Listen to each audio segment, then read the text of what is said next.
Tom Baker stood at his kitchen window, coffee mug in hand, watching the moving vehicles hover above his new neighbor's driveway.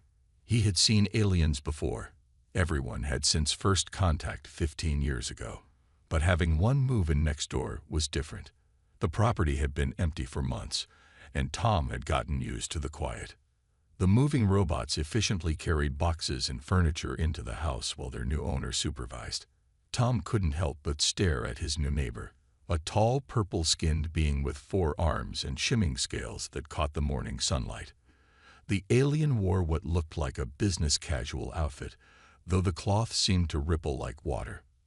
Well, Tom muttered to himself, there goes the neighborhood's property value. He immediately felt guilty for the thought.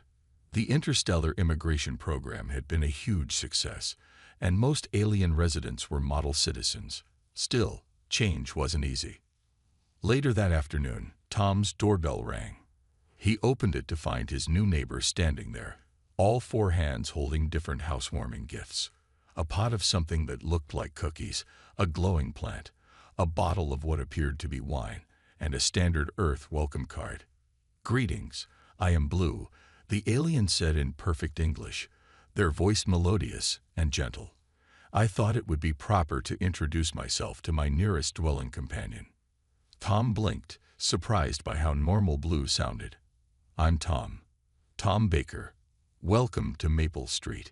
He accepted the gifts, trying not to stare at how Blue's scales shifted colors slightly when they moved. "I researched human customs extensively before moving here," Blue explained proudly.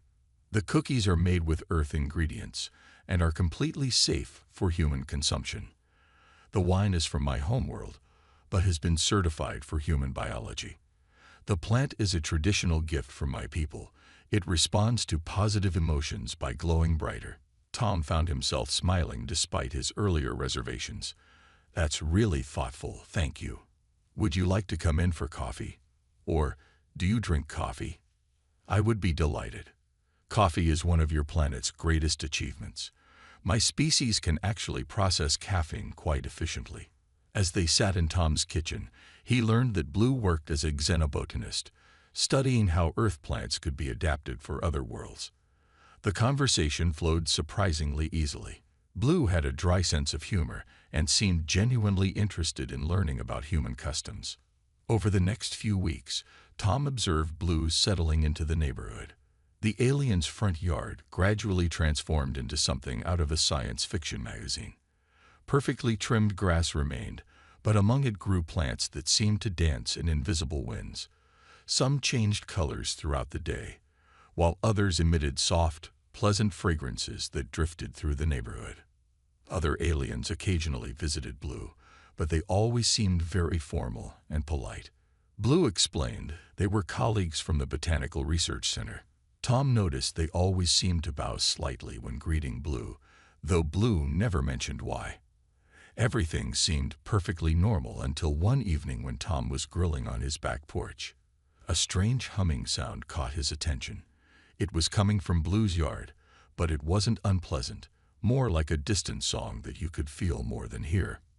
Tom walked to the fence between their properties. Blue's garden was glowing more brightly than usual, and the plants seemed to be swaying in rhythm with the humming. Blue stood in the middle of the garden, their scales shimming with patterns Tom had never seen before. "Everything okay over there?" Tom called out. Blue turned, and for a moment, their eyes seemed to glow. "Oh yes, just some routine botanical harmonics. Nothing to be concerned about, dwelling companion Tom."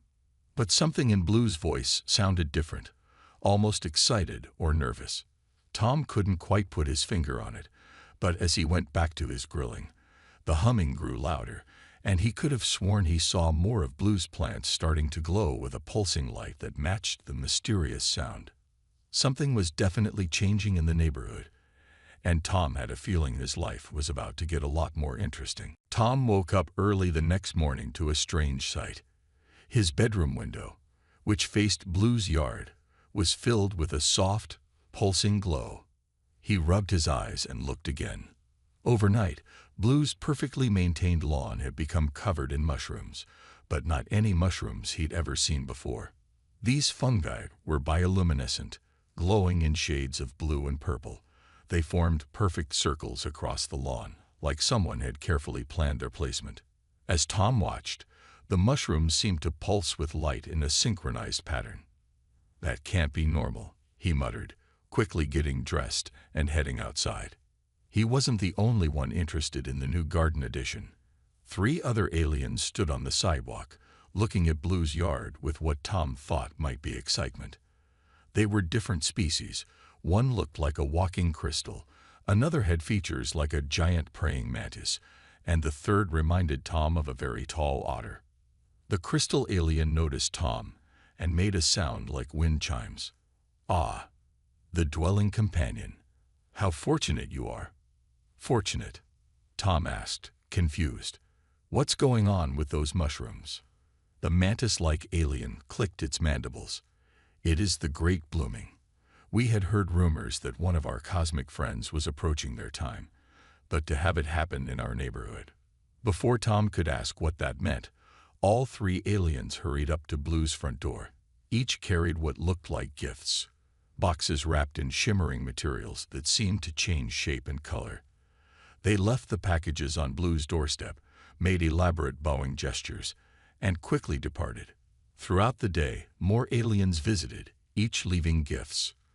Tom watched from his window as the pile grew.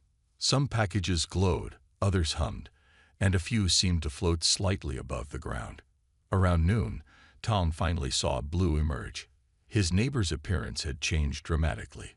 Blue's usually purple skin now shimmered with intricate patterns that moved like waves across their scales. The patterns seemed to match the pulsing of the mushrooms in the yard. "Good day, dwelling companion Tom," Blue called out, their voice musical but somehow more resonant than before. "I hope the night's changes haven't disturbed you." Tom walked over to his fence. "Blue, your yard is full of glowing mushrooms, and your skin is different. Are you okay?" Blue's patterns flickered faster for a moment. "Oh, yes, more than okay. This is, well, it's a natural process for my species, though I admit it's happening faster than I expected. The Earth's atmosphere must be affecting my cycle." More aliens appeared on the street, pointing and making excited sounds. Some took pictures with devices Tom had never seen before. Blue's patterns flickered rapidly, and they seemed almost embarrassed. "Tom," Blue said quietly, moving closer to the fence, "I may need to ask for a rather unusual favor. Would you be willing to be my spore guardian?" "Your what?" "Spore guardian. It's a very respected position in my culture. I need someone I trust to watch over things while I prepare." Blue's patterns formed swirling circles. "Humans have a unique quality that makes them excellent guardians during this time. Your species has a remarkable ability to adapt to the unexpected." Before Tom could respond, a group of alien children ran past, pointing at Blue's yard and making sounds that reminded Tom of tinkling bells. Their parents quickly gathered them up, making apologetic gestures toward Blue. "I don't mean to rush you," Blue continued, their patterns now pulsing faster, "but I really do need an answer soon. The process has already begun, and traditionally, one should have a guardian selected before the first chiming." "The first what?" Tom asked. As if in answer, all the mushrooms in Blue's yard suddenly glowed brilliantly, and a deep, resonant chime echoed through the neighborhood. The sound seemed to vibrate in Tom's chest, and he noticed all the aliens on the street had stopped to bow deeply. Blue's patterns now moved so fast, they were almost a blur. "Oh dear," they said. "We may have less time than I thought." "Tom, about being my spore guardian." Tom stood in Blue's living room, trying to process what he'd just heard. The walls pulsed with a soft bioluminescent glow that matched the patterns now flowing across Blue's skin. 4 other aliens sat on floating cushions. They had introduced themselves as the Council of Seasonal Witnesses, whatever that meant. "Let me get this straight," Tom said slowly. "You're entering your mating season." Blue's pattern swirled in what Tom was starting to recognize as embarrassment. "Yes, but it's much more complex than Earth biological processes. My species undergoes a complete transformation during this time. The mushrooms in the yard are actually biocommunication nodes. The tallest member of the council, who looked like a walking collection of crystals, chimed in with a musical voice. It is a most sacred and celebrated time. Your neighbor Blue is one of only 50 of their species currently in the galaxy-spanning transformation phase. And you want me to be your spore guardian? Tom asked, still confused. What exactly does that mean? The spore guardian, another council member explained, their jellyfish-like body glowing softly, maintains the harmony of the transformation space. They tend to the biocommunication nodes, monitor the frequency patterns, and most importantly, help evaluate potential mates. Tom nearly choked on the tea Blue had given him. Evaluate mates. Me? Humans have a unique gift, Blue said excitedly, their patterns forming rapid spirals. Your species possesses something we call intuitive resonance. You can sense emotional harmonies in ways that even our most advanced technology cannot replicate. The smallest council member, who reminded Tom of a sentient cloud, floated closer. In the past 5 years, humans have proven to be exceptional spore guardians. Your species has an amazing ability to understand complex emotional patterns without any formal training. It's quite remarkable. But I don't know anything about alien mating, Tom protested. That's exactly why you're perfect, Blue explained. You'll judge potential mates based on pure emotional resonance, without any cultural bias. Plus, you're my friend and neighbor. I trust your judgment. The crystal alien produced a holographic display showing various patterns. The process is actually quite simple for the Guardian. The mushrooms in the yard will react to the harmony patterns of potential mates. You'll naturally sense which patterns feel right or wrong. Your instincts will guide you. And this is legal? Tom asked uncertainly. All 5 aliens laughed in their various ways, chimes, bubbles, and musical notes filling the room. It's not only legal, the jellyfish alien said, it's highly prestigious. Being chosen as a spore guardian is one of the highest honors in many galactic cultures. Several human spore guardians have gone on to become respected diplomatic consultants. Blue's patterns suddenly pulsed brightly, and all the mushrooms in the yard chimed in harmony. The council members immediately stood up. The second chiming. They announced in unison, "We must prepare." Tom, Blue said urgently, I need your answer now. Will you be my spore guardian? I wouldn't trust anyone else with this. Looking at his alien neighbor, Tom realized how far he'd come from his initial skepticism when Blue first moved in. Here was someone who had become a genuine friend, asking for help during an important life event. Sure, it was probably the strangest request he'd ever received, but wasn't this exactly what the interstellar immigration program was about? Different species learning to help and understand each other. Okay, Tom said finally. I'll do it, but you'll have to explain everything I need to know. The council members made sounds of approval, while Blue's patterns erupted in joyful swirls. Thank you, Tom. The third chiming will begin soon, and then the potential mates will start arriving. I'll teach you everything you need to know about the harmony patterns. Potential mates, Tom asked. How many are we talking about? The crystal alien's voice chimed with amusement. Well, considering Blue's status and the rarity of this event, I'd say you should prepare to evaluate at least 100 candidates from across the galaxy. Tom's eyes widened. 100. Oh yes, Blue said cheerfully, their patterns forming complex geometric shapes. And that's just in the first wave. Tom's first day as a spore guardian started at dawn. He stood in Blue's backyard, wearing what the council had called traditional guardian attire, a robe that seemed to be made of living fabric, shifting colors to match the mushroom's glow. He felt ridiculous, but Blue had insisted it was necessary to enhance his natural resonance abilities. The first task, Blue explained, their patterns moving slowly for clarity, is morning harmony alignment. Just walk among the mushrooms and listen to their songs. Their what? Tom asked, but then he heard it. Each mushroom was humming softly, creating a complex melody that made his skin tingle. "Trust your instincts," Blue said. "If any sound feels wrong, just touch the mushroom gently." Tom walked through the yard, feeling increasingly foolish. But then he stopped. One mushroom's song seemed off-key somehow. Without thinking, he reached down and touched it. The mushroom's glow pulsed once, and its tone shifted, blending perfectly with the others. "Exceptional," Blue exclaimed, their patterns forming excited spirals. Most guardians take days to sense harmonic discrepancies. Throughout the morning, Tom learned more about his duties. The mushrooms weren't just for show. They were sophisticated biological communication devices. Each potential mate would use them to broadcast their harmony pattern, something Blue described as a mixture of emotional resonance, genetic compatibility, and cultural frequency. "Think of it like a cosmic dating profile," Blue tried to explain, but instead of pictures and words, it's pure emotional energy. Around noon, the first real test came. A tall, elegant alien that looked like a walking aurora borealis appeared in the yard. They bowed to Tom, then touched one of the larger mushrooms.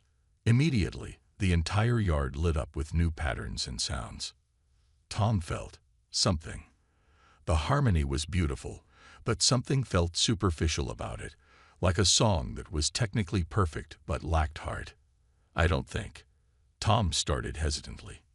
"Speak your truth, Guardian," the council member observing the process encouraged. "Your intuition is why you were chosen." "It's too perfect," Tom said. "Like it's rehearsed. There's no warmth." The aurora-like alien's lights dimmed briefly, then they bowed again. "The Guardian speaks truth. I did indeed practice my harmony. I shall return when I have found my true resonance." After they left, Blue's patterns danced excitedly. That was amazing. Even our most sophisticated instruments couldn't have detected a rehearsed harmony. Throughout the day, more potential mates arrived. Some harmonies made Tom feel peaceful, others excited, and a few gave him headaches. He found he could explain these feelings in ways that made sense to both the visitors and Blue. "It's like music," he told Blue during a break. "Some songs just feel right, others don't, even if you can't explain why." Exactly. Blue's patterns formed complex geometric shapes. That's why humans make such good guardians. You understand emotional resonance instinctively. The day's biggest surprise came when Tom discovered he could adjust the mushroom's arrangement to create better harmony fields. He didn't know how he knew. He just felt certain places would work better than others. "Remarkable," the Crystal Council member observed. "He's displaying advanced guardian abilities already. The mushrooms are responding to his emotional field." By sunset, Tom had evaluated 12 potential mates. His head was buzzing with harmonies, and he felt mentally exhausted but strangely satisfied. "You've done wonderfully," Blue said as they wrapped up the day. "But tomorrow will be more challenging. Word has spread about a guardian with strong intuitive abilities." "More challenging?" Tom asked, worried. "How?" Blue's patterns formed what Tom now recognized as their equivalent of a nervous smile. "Well, several high-ranking officials from various worlds have expressed interest in presenting their harmonies, and there's a possibility that galactic media might want to observe." Tom stared at his neighbor. "Galactic media? You mean alien news?" "Oh yes," Blue said cheerfully. "Apparently, you're becoming quite famous in certain circles. Something about the human who speaks to mushrooms." Tom groaned. Somehow, he had a feeling this was only the beginning of his strange new responsibilities. By the third day of his guardian duties, Tom's quiet suburban yard had turned into what felt like an intergalactic festival. Floating cameras operated by small drone-like creatures hovered around the perimeter, broadcasting to what Blue called select cultural channels across 17 star systems. "Remember," Blue said, their patterns showing nervous swirls, "today's candidates include 3 planetary ambassadors and a renowned harmony master." Tom adjusted his guardian robe, which had started responding to his emotions, shifting between deep blues and purples. No pressure, then. The first candidate arrived in what could only be described as a spaceship limousine. A being that looked like living starlight glided out, accompanied by an entourage of smaller, twinkling entities. "Ambassador Stellar," announced one of the council members, their crystalline form vibrating with formal tones. The ambassador approached the largest mushroom cluster. Their starlight form began to pulse, and the mushrooms responded with an intricate symphony of light and sound. The gathered crowd of aliens murmured appreciatively. Tom closed his eyes, feeling the harmony wash over him. It was beautiful, complex, and empty. "I'm sorry," he said, opening his eyes. "The technical execution is flawless, but there's no joy. It's like reading a perfectly written letter that has no heart." A shocked silence fell over the crowd. One of the ambassador's attendants made an outraged tinkling sound, but the ambassador themselves dimmed thoughtfully. "In 900 years, no one has dared critique my harmony so directly," they said. Then, surprisingly, their light brightened. "How refreshing. I shall contemplate this wisdom." The next candidate was the Harmony Master, a being that looked like a collection of floating musical instruments. Their harmony made the mushrooms dance and sing in ways Tom hadn't seen before. Even blues patterns became more vibrant in response. But Tom frowned. "There's something familiar about this." He walked around the mushroom circle, touching each one gently. As he did, their songs changed slightly, revealing the hidden pattern. "This harmony," he said slowly, "it's borrowing pieces from other harmonies I heard yesterday. It's beautiful, but it's not original." The Harmony Master's instruments clashed in a discordant note, then quickly reassembled themselves. I apologize. I thought combining the most successful elements would cheat the process." Blues patterns showed disappointment. "Thank you for your participation, but harmony must come from truth." As the day progressed, Tom evaluated more candidates. Some were genuinely moving, their harmonies making the whole yard feel alive with possibility. Others were clearly trying too hard, their harmonies falling flat despite elaborate presentations. The last candidate of the day arrived without fanfare, a simple being that looked like a walking garden, small flowers blooming and fading across their form. They approached the mushrooms shyly. When their harmony began, Tom felt it immediately. It was simpler than the others, but it made the mushrooms glow with warm, gentle pulses. The melody felt like a conversation between old friends, comfortable and real. "This one," Tom said softly. "This harmony speaks of growth and understanding. It's not trying to impress anyone. It's just honest." Blues patterns exploded into joyful spirals. The garden-like being's flowers all bloomed at once in response, filling the air with sweet fragrances. The council members exchanged meaningful looks. The crystal one spoke. "To have found such a promising harmony so early in the season is unprecedented. But of course, we must continue the traditional period of evaluation." They were interrupted by a commotion at the yard's entrance. A new group of aliens had arrived, led by a being that seemed to be made of pure light and shadow. The Grand Matchmaker themselves, Blue whispered, their patterns showing shock. "They haven't personally observed a mating season in over a millennium." The Grand Matchmaker floated toward Tom, their voice somehow both everywhere and nowhere. "We have been watching your evaluations with great interest, human guardian. Your species continues to surprise us in delightful ways."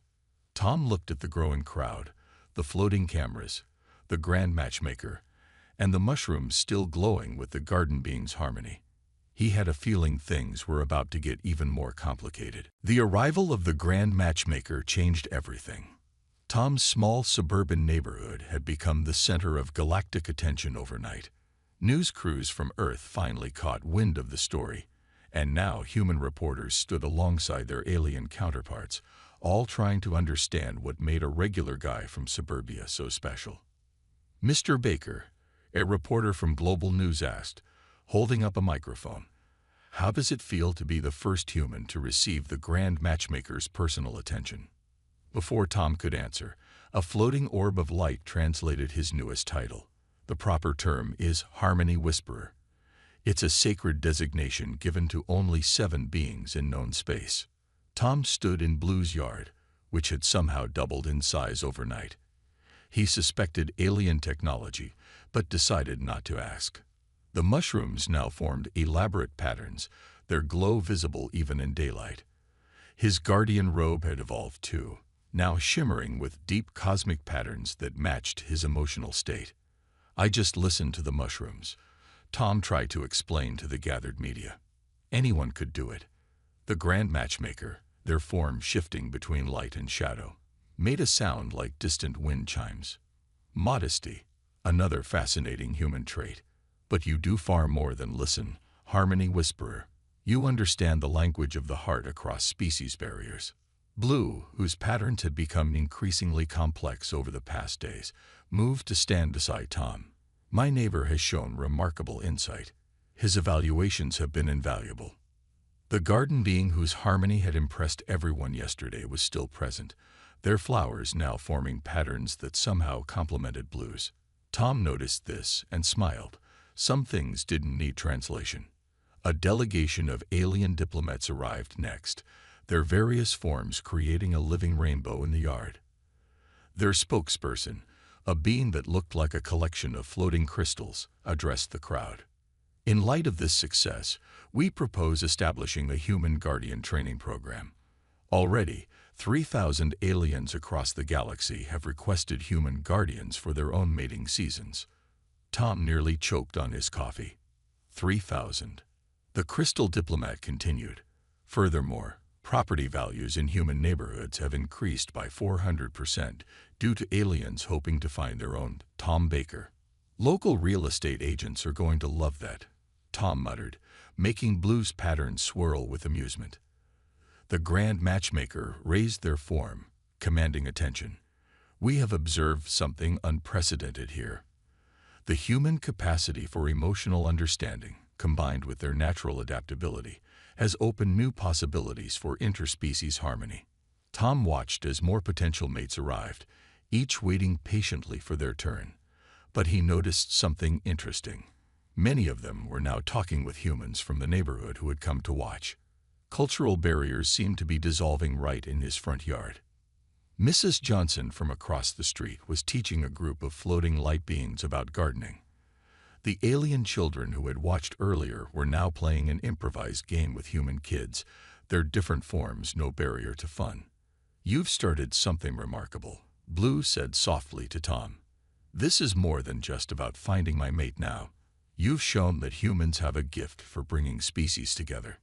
Tom looked at his yard full of aliens and humans mingling freely, at the mushrooms glowing in harmony with all the different emotional energies around them, and at his guardian robe that now seemed as natural as his old bathrobe. You know what's funny? He said to Blue. A week ago, I was worried about having an alien neighbor. Now I'm helping you date while talking to the galactic press.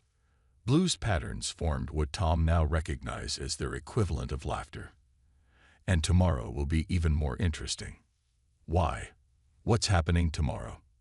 The Grand Matchmaker glided over, their voice carrying both amusement and anticipation. Tomorrow, Harmony Whisperer, we begin the final selection process. The galaxy will be watching as you help choose a match that could influence interstellar relations for centuries to come. Tom looked at his glowing mushrooms, his alien neighbor, and the cosmic circus his life had become. No pressure, right? Every alien in hearing range laughed in their own unique way, creating a symphony of joy that made the mushrooms dance with light. The day of the final selection arrived with a sunrise unlike any Earth had ever seen. Thousands of alien ships hung in the sky, their forms creating beautiful patterns in the morning light. Tom's neighborhood had been transformed into what the media called the Garden of Harmony. Every yard now sprouted with glowing mushrooms, though none quite like Blue's. Tom stood in his ceremonial spot, his guardian robe now appearing to contain an entire galaxy within its fabric. The garden being, whose name translated roughly to dawn's first bloom, waited nervously beside Blue. Their harmony had remained the strongest through all the trials. Remember, the Grand Matchmaker instructed, their form rippling with ceremonial energy. The final selection must be unanimous. Both guardian and candidate must feel complete harmony. The assembled crowd fell silent. Aliens of all forms stood alongside humans from the neighborhood. Mrs. Johnson had even baked cookies for the occasion, which several floating light beings were enthusiastically trying to figure out how to eat. Blue's patterns moved in complex waves of anticipation as dawn's first bloom approached the central mushroom circle. The harmony began, soft at first, then building into something extraordinary. The mushrooms glowed with colors Tom had never seen before, their song touching something deep in everyone present. Tom closed his eyes, feeling the harmony flow through him. When he opened them, he smiled. "It's perfect," he said simply, like two parts of the same song finding each other. Blue's patterns erupted in joy, matching the blooming flowers across dawn's first bloom's form. The grand matchmaker raised their hands, and all the mushrooms in the yard pulsed with celebratory light. But then something unexpected happened. Small glowing sprouts began emerging in Tom's yard next door. The grand matchmaker moved closer, their form showing intense interest. Extraordinary. The harmony has affected Earth's native biology. These are not alien mushrooms. They're Earth plants responding to the harmonic frequencies. Scientists in the crowd rushed forward with instruments, both human and alien, all excitedly taking readings. The new plants glowed with a soft, golden light, swaying to a melody only they could hear. "A hybrid," one alien scientist announced. "The first natural fusion of Earth biology and harmonic resonance. This is unprecedented." The ceremony transformed into something bigger. A celebration not just of Blue and Dawn's first bloom's union, but of a new chapter in human-alien relations. The neighborhood kids were the first to notice that the new glowing plants responded to laughter and joy, glowing brighter when people were happy. Tom Baker, the grand matchmaker, announced, their voice carrying across the gathering. "You have done more than serve as a guardian. You have helped create a bridge between our worlds." Blue, their patterns now permanently synchronized with Dawn's first bloom's flowing flowers, approached Tom. "We would like to make this place a center for harmony studies. If you're willing, we'd love to have you help train future guardians, both human and alien." "You want me to be a teacher?" Tom asked, surprised. "A bridge builder," the grand matchmaker corrected. "The first of many. Your neighborhood will be known as the birthplace of a new tradition." Looking around, Tom saw the future unfolding. Human children playing with alien young ones among the glowing plants. Scientists of both worlds working together to understand the new hybrid species. Regular people from his neighborhood chatting with beings from across the galaxy as if it was the most natural thing in the world. "Well," Tom said with a smile, "I guess this means the neighborhood's property values really are going up." Everyone laughed. A symphony of human chuckles, alien chimes, and everything in between. The new plants glowed brighter in response, adding their own harmony to the moment. As the celebration continued, Tom looked at his glowing yard and the amazing changes one unexpected friendship had brought. His quiet suburban life had become something extraordinary, but somehow it felt right. After all, he thought, the best neighbors are the ones who help you grow, even if they happen to be purple-skinned aliens whose mating season involves musical mushrooms. In the end, it wasn't just about finding Blue's perfect match. It was about all of them finding their place in a bigger harmony, one that would continue to grow and evolve, just like the golden plants now blooming in his yard.